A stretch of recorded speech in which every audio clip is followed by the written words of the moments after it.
this time. There was not a body moving anywhere, not a footfall on the street but his. The rain spat and whispered against the macadam as if it were falling in an empty field. At moments when the wind subsided, you could hear the stoplights changing color. You could see them swaying there above the intersections, one gleaming circle of red after another in the storm-streaked dark. Then there was a double metallic gulp, like a robot swallowing, and all the red circles turned gleaming green. There was something lonesome and almost poetic about it.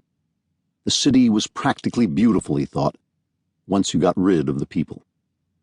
Hands in his pockets, shoulders hunched, Peter Patterson trudged the final half-block to the corner and ducked under the overhang of the skyscraper there. The moment he stopped walking, he became aware of how wet and miserable he was. His raincoat and his hat had protected him for a while, but now they were both soaked. His socks and cuffs were sodden from wading through the sluicing gutters. The cold was seeping into his core. It was a hell of a night for a meeting, with the storm going and the river about to blow. A hell of a night to finally do what he had convinced himself to do. Lieutenant Brick Ramsey saw Patterson reach the meeting point, but he lingered where he was, watching the man through the windshield of his unmarked Charger.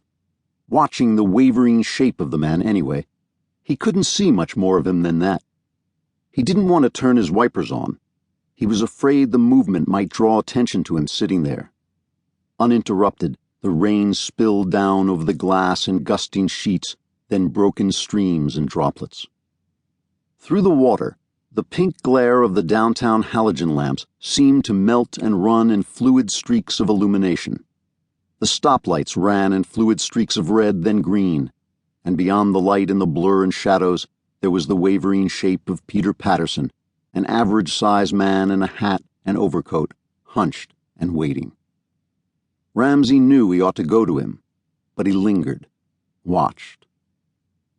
Ramsey figured himself for a hard man, but he didn't like thinking about what he was about to do. Peter Patterson was nobody in the big scheme of things. He was nothing in the city hierarchy, just a bookkeeper, just a middle-aged drunk who'd come to Jesus and now fancied himself incorruptible. There should have been a dozen easy ways to shut him up or shut him down. They could have just waited him out, probably. The mood would probably have passed. But they couldn't wait. They couldn't risk it. Peter Patterson had crossed the line. It was one thing to come to Jesus. It was another to go to the feds. "He wants a meet?" Augie Lancaster had murmured smoothly over the phone. "Arrange a meet. Tell him you're the feds, and arrange a meet. That's all." That's all. It made Ramsey sick inside. But what else could he do? You got into these things step by step, day by day, and then there you were, and you didn't really have a choice when you came down to it. There were people who depended on you, expected things from you. Not just Augie Lancaster, but the chief of D's and the councilman and all the rest.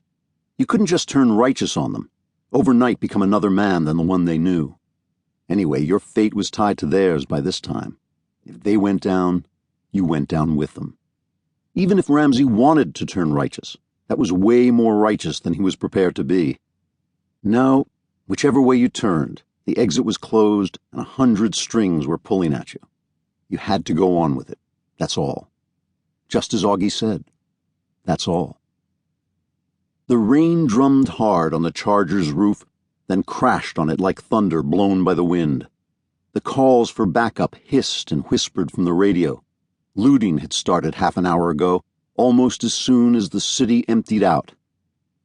The brothers, Ramsey thought with a stab of shame and distaste. The brothers were busting up the northern district 2 miles away. The city of hope, the city of equality, the city of justice. All those high words, all those fine Augie Lancaster speeches came back to him. Where they have taken away your voice, I will speak for you. Where they have robbed you of your dignity, I will make them repay you. Where they have built their wealth on your exploitation, I will bring that wealth back from Washington to your neighborhoods and your families. Ramsey could remember the thrill of hearing him, the thrill of the crowd.